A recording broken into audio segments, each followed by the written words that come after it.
like to welcome Andrea Mastrovito. Andrea is here to discuss his latest artwork, I Am Not Legend, which will be screened as part of the Bram Stoker Festival.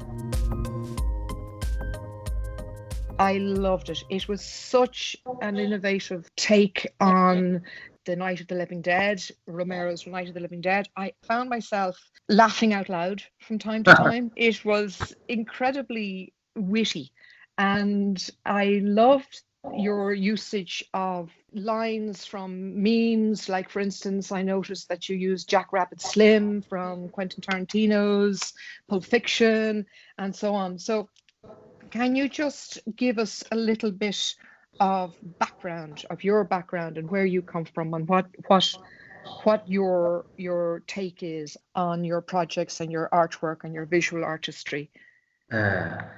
Yes, June. Oh, thank you so much. I'm happy you enjoyed the movie and you liked it.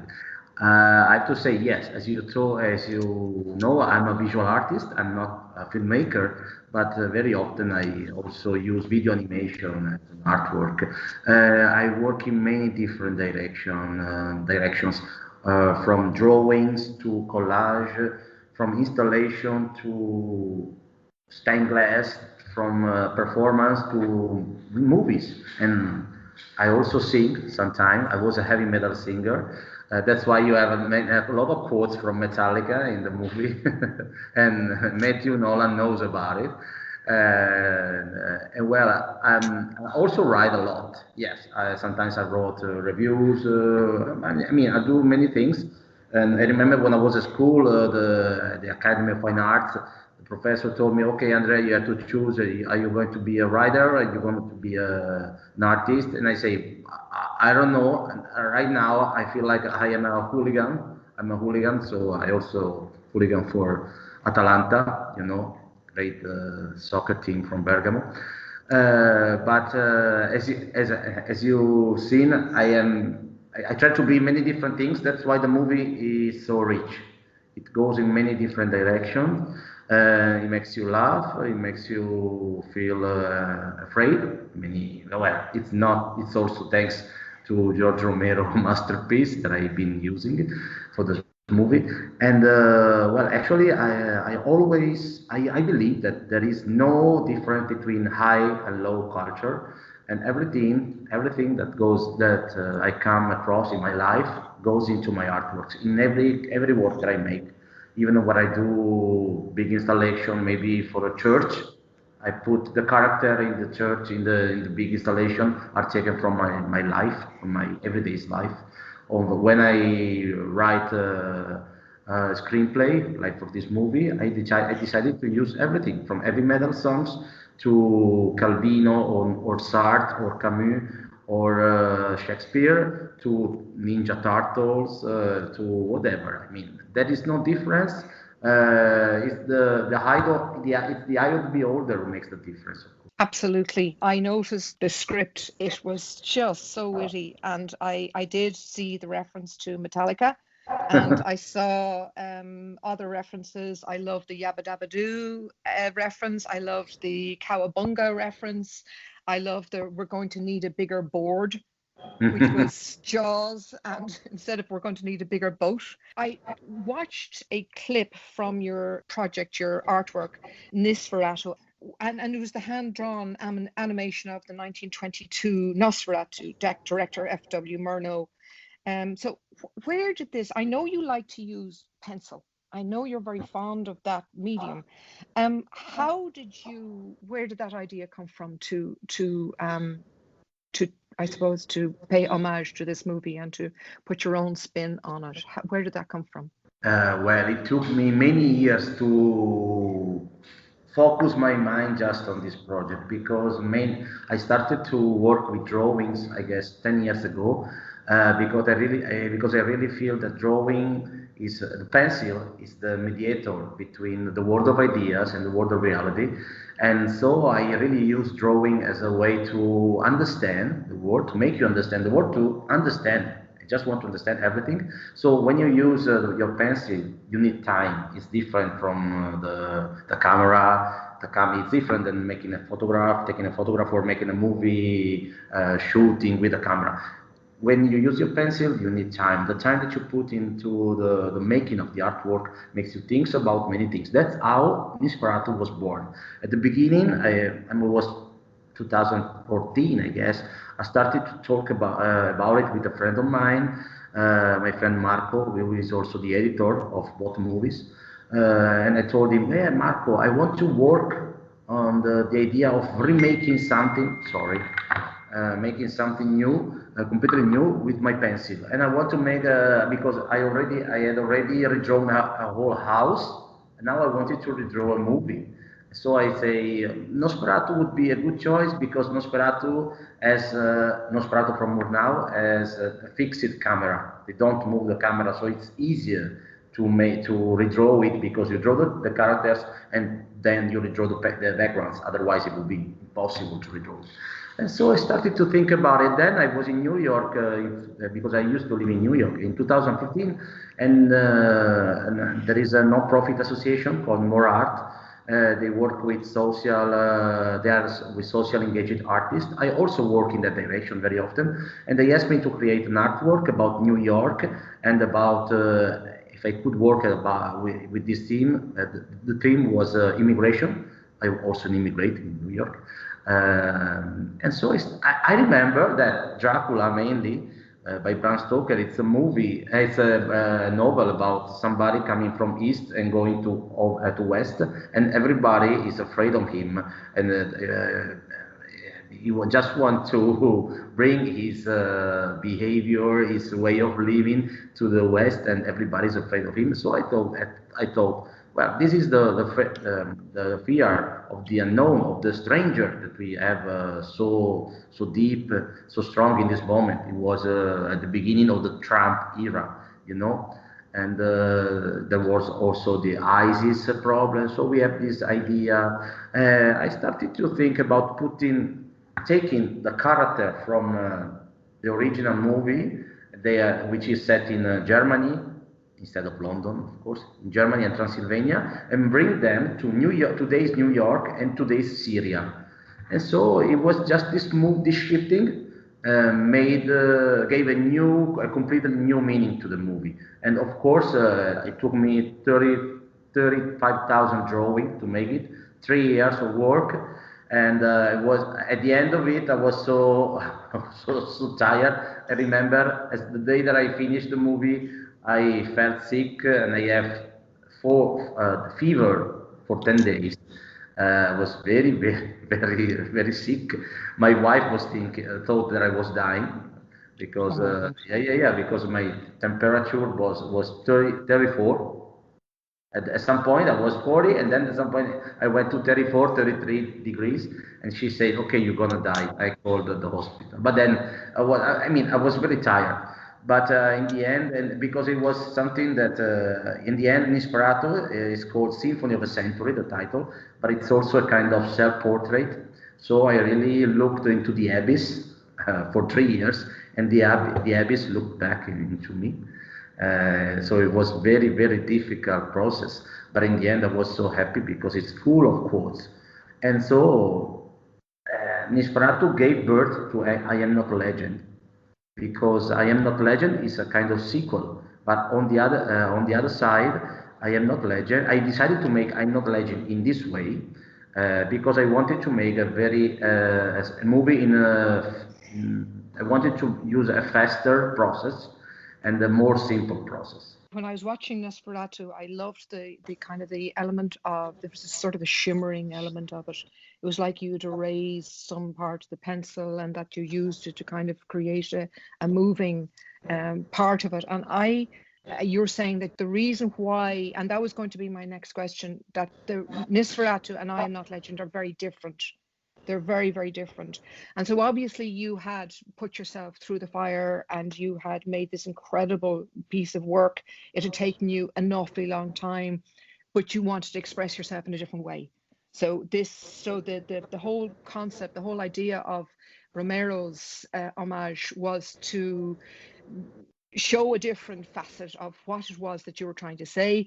And this is my take on it. I could be wrong, but show a different facet of what it was that you wanted to say, but do it in a more in a faster way and in a different way that would also speak from the heart and what you wanted to do. Would that be a fair assessment of it? Uh,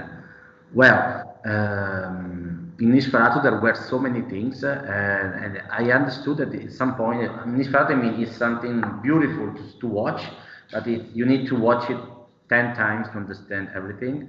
It's really complicated, and I loved it. I mean, it's an artwork, so sometimes artworks need more time than movie. And so I decided that I didn't want to be so tired after the second movie. And so instead of drawing, I decided to simply erasing it. And to tell you the truth, the first idea came to me from Matthew Nolan,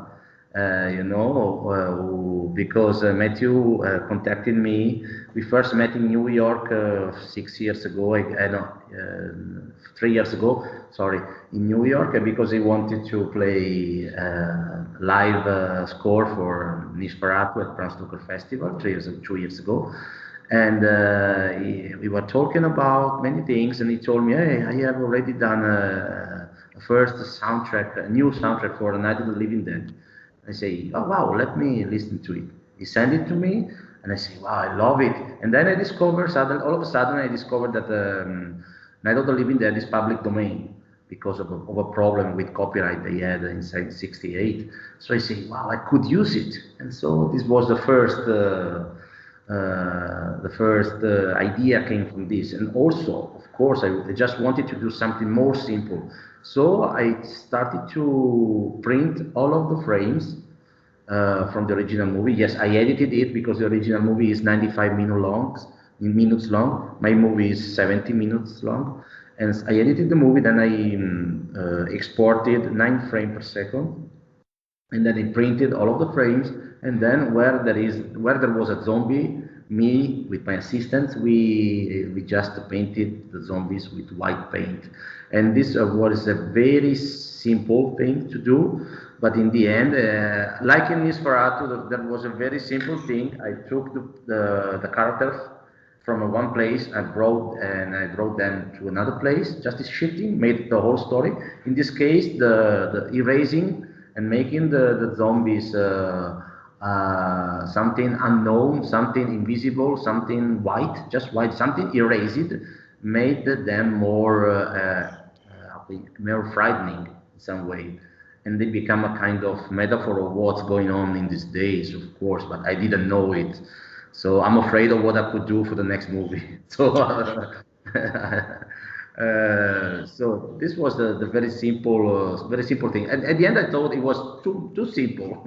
So that's so that's why I also started about about changing the script and inserting different quotes from whatever. The first idea about quotes came to me from the Facebook or Instagram pages. Our pages on Facebook are full of quotes. I mean, even pictures are quoted from other people who made these pictures, and we use them without even quoting who made them. I mean, I don't care about copyright because I use other people's works very often, especially for movies. Not always, but it happens. But I mean, we always use other people's words, other people's images, and very often, because of the social networks, we kind of lose our own identities, our own ideas. So I started to think about this. Erasure was not just done with white paint, but it has been done by erasing all of the original scripts, the original identity of every character. And when you see the movie, you understand that the only character who speaks with the original script is Ben. It's Ben until half of the movie. Then he starts going crazy.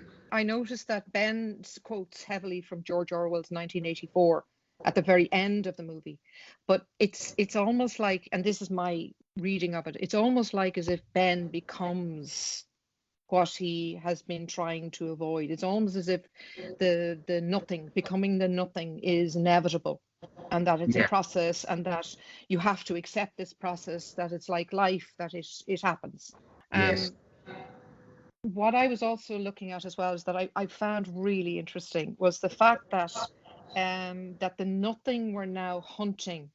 They were actually actively eliminating that the kind of balance, the power balance between the people who were, we'll say, real, had changed towards the end of the movie, and that they were now the zombies, effectively.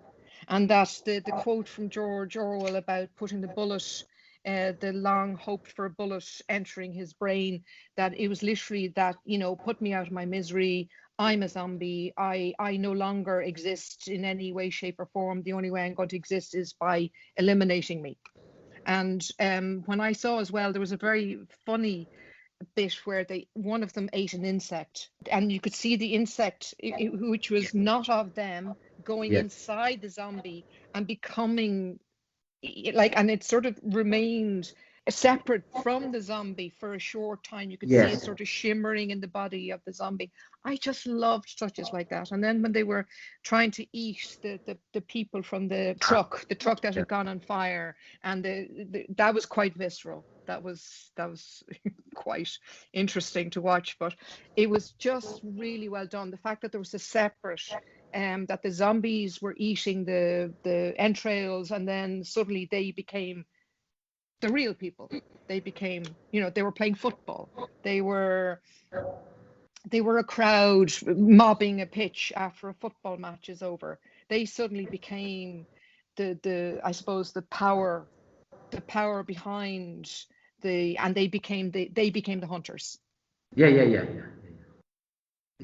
Well, you're right. There are so many things also in this. You're right. Even there is a Hitler speech, and Hitler is a white zombie in some way. Well, going back, George Orwell.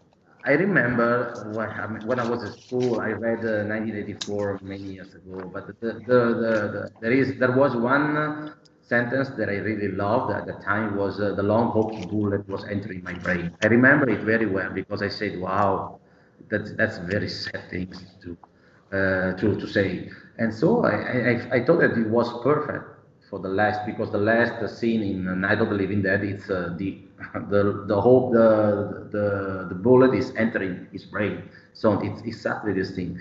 So I went back from that. That was maybe the first or second quote that I had in my mind. And then I suddenly remember also that before this sentence in the George Orwell's novel, it talks about the Ministry of Love, and the Ministry of Love is white. So I say, wow, I could erase everything at the end of the movie. And of course, you say at the end of the movie, that's a spoiler, of course, but you see that there is this shift. The normal people becomes white, and the zombie becomes real people in some way. But of course, it's a shifting, another shifting, because of the original movie, original novel by Richard Mason, I Am Legend. And you see, he says in the end, Robert Neville, who's been killing all the vampires in the world, but then all of the people has become vampires, so he's the only human being who tries to kill every vampire, so he's the monster. So he becomes, it's the shifting, and the last page of that book changes the whole book. So I did the same. I flipped the reality after the night of the Living Dead becomes life, day of the dying alive. Okay, can you hear me? Can you understand this? Yeah, I don't know if it's correct in English, the dying alive in some way. I wanted to make another shifting in this way. It's also the fact that it's like Ben is going toward this whiteness. It's also because it's white. It's because it's black. That is also the fact that to feel normal, like in kind of Michael Jackson way, he wants to become white. And there is also this thing that is not the main theme of the movie, but there is this thing because of the fact that Ben, Duane Reid, the original actor from the of Night of the Living Dead, was a black guy, was very important at that time. It was the first time to have this kind of actor, very good. I really love him, and it was very important also for the movie. And I didn't want to use this because I feel I'm a white guy, so I have no right, I don't have the right to talk about it. But I mean, the movie was like that, so I also work in that direction. And also that's why there is Hitler at the end of the movie. The whole movie is full of quotes from the Holocaust and World War II. It begins with a quote from Primo Levi, which is the title in Italian is Se questo un uomo, if this is a man. It's a kind of diary from the Auschwitz camp. And also exactly at the middle of the movie, you had another very big quote from Escape to Victory, where the zombie plays like the Nazi plays against the allies. And at the end, you got Hitler's speech.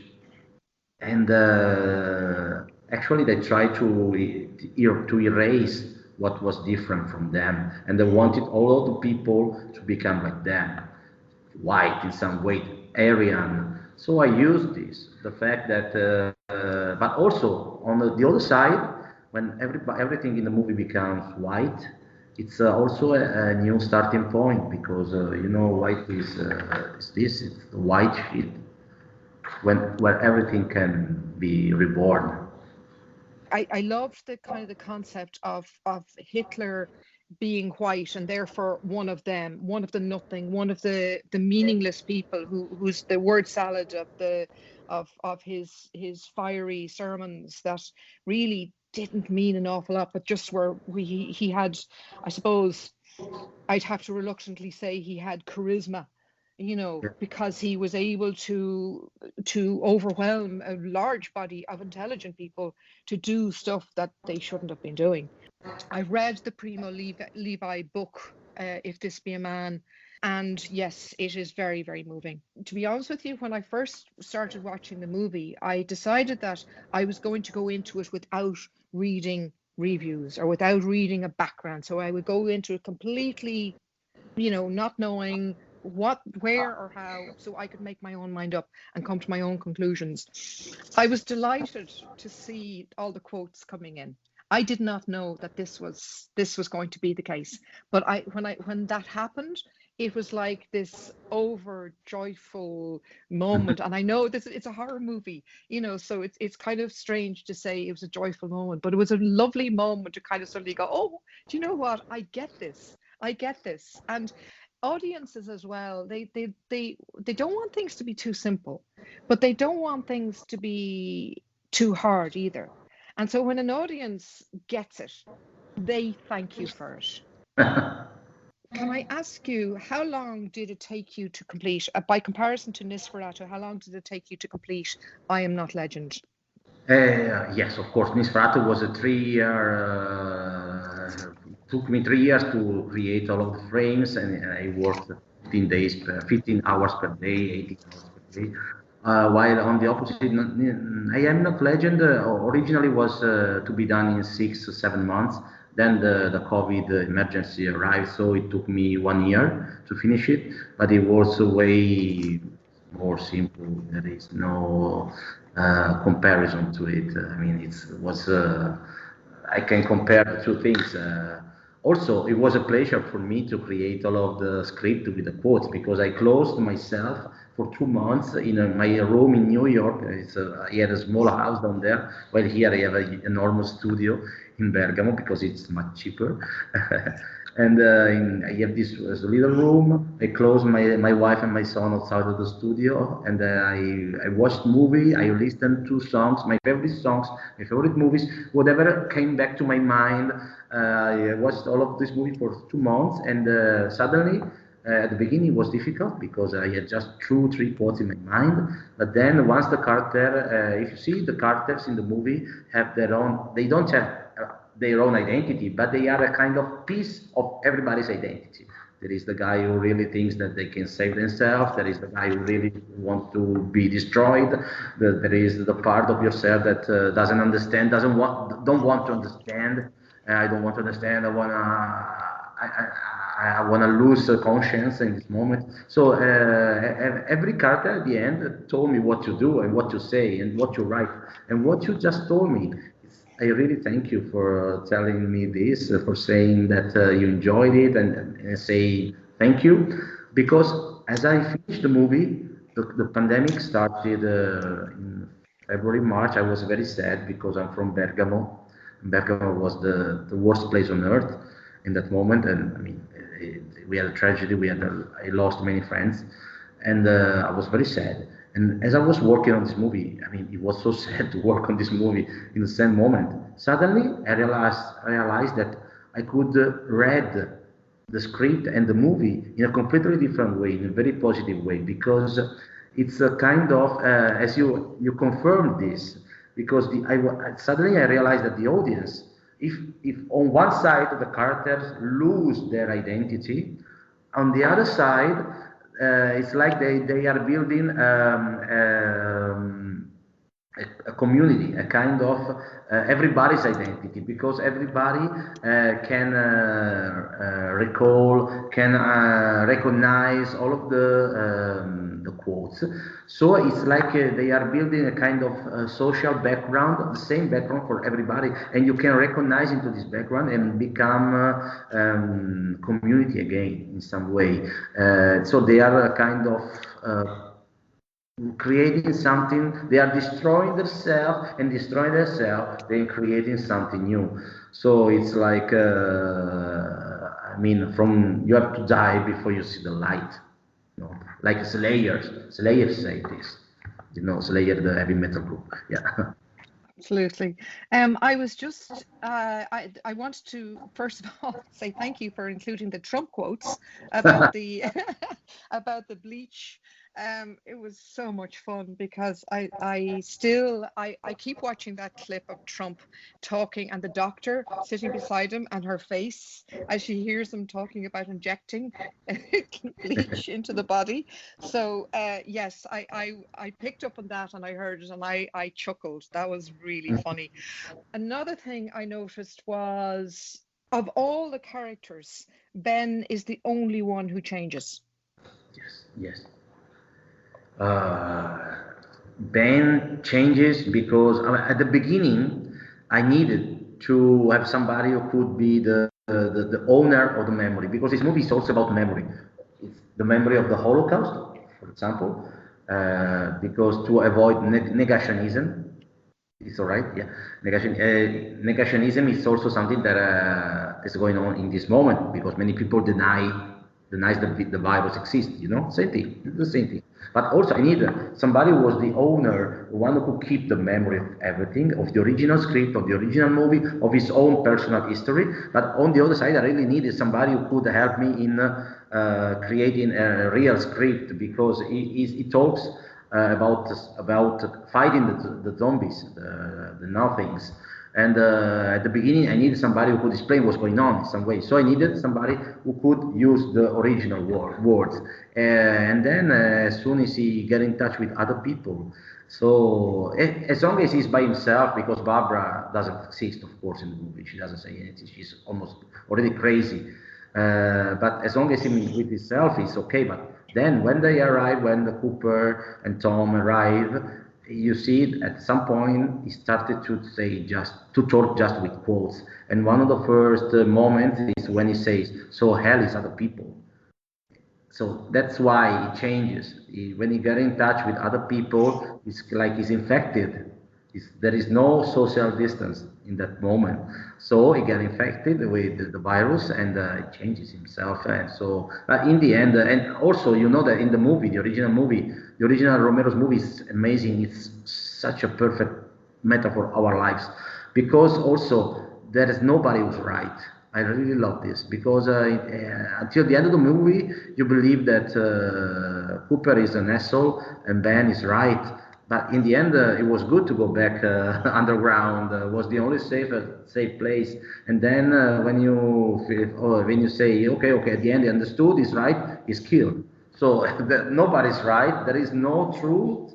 There is no reality. That's why I make the shifting at the end.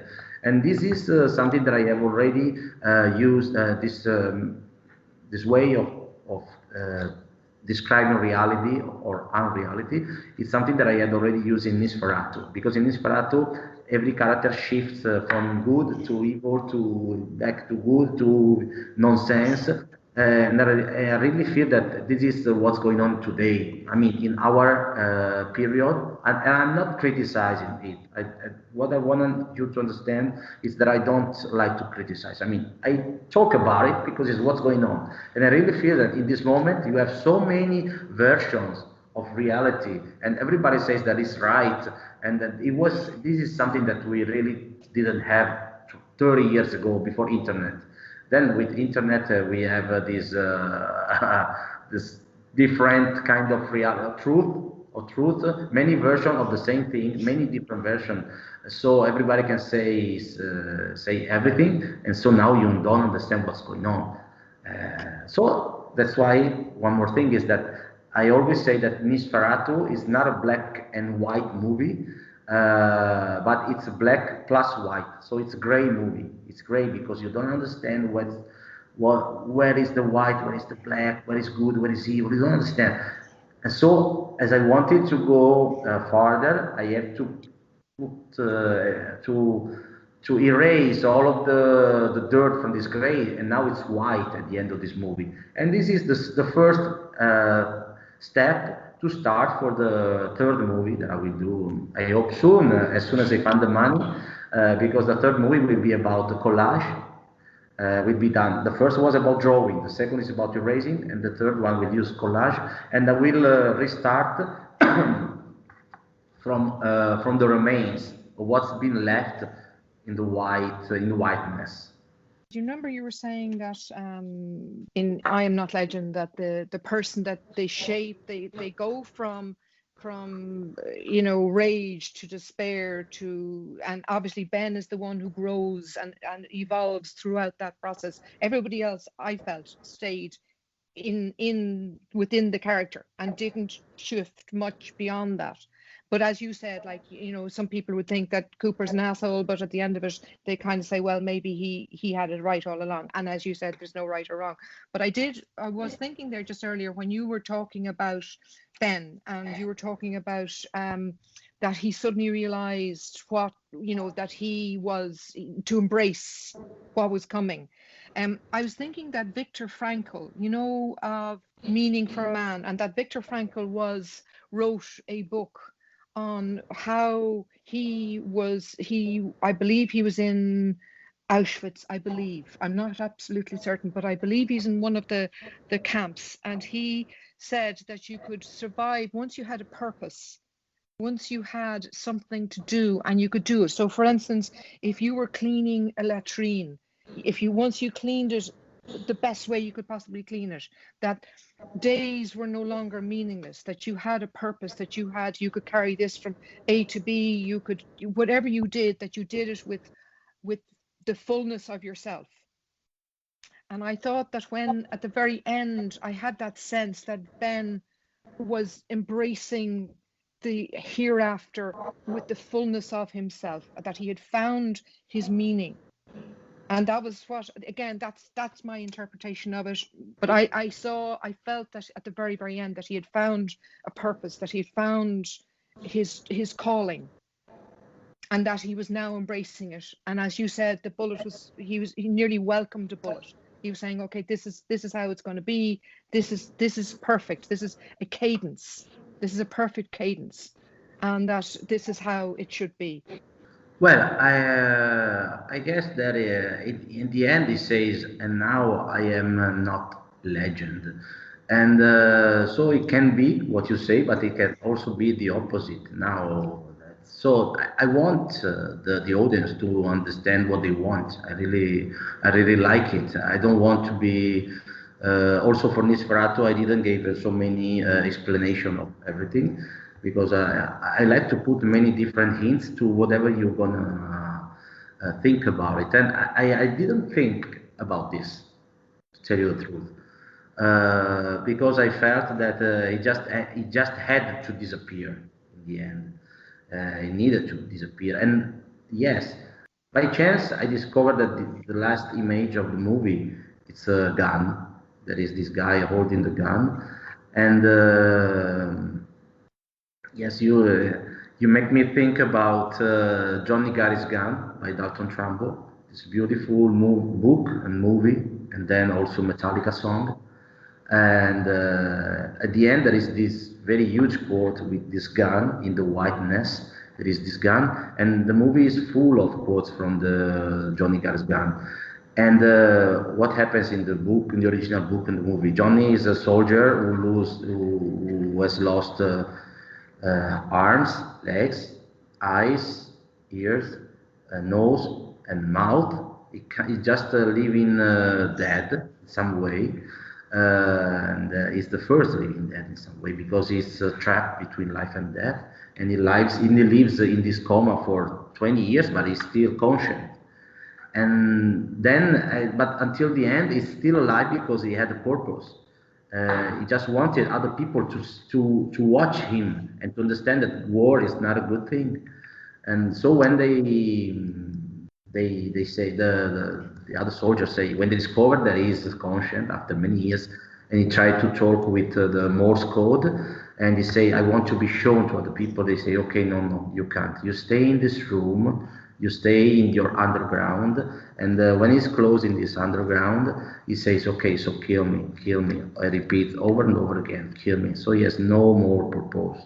So I guess that with Ben is the same thing, because he had survived the night, but now that the day when he